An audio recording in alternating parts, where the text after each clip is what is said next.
Naranasan niyo din bang magtanong kung bakit ang dali-dali nilang makahanap ng iba at mapalitan tayo sa buhay nila? Yung nakapagtataka kasi ikaw nasasaktan pa, tapos ikaw naghihil pa lang ng nararamdaman mong sakit, pero sila nakahanap na ng iba. May kapalit ka na kaagad. Naranasan niyo ba yan? Minsan ba nagtanong kayo ng ganon? Tapos nalaman ko lang pala yung sagot na habang kami pa, meron na siyang iba. Yung hinihintay lang pala niyang magalit ako sa kanya, susukuan ko siya, hihiwalayan ko siya.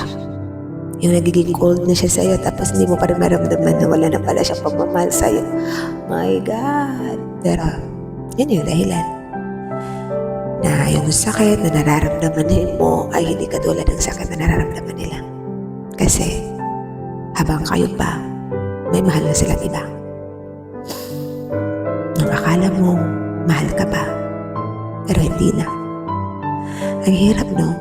Napaka-unfair nun. Pero ganun talaga ang buhay. Kapag hindi na tayo mahal, wala na.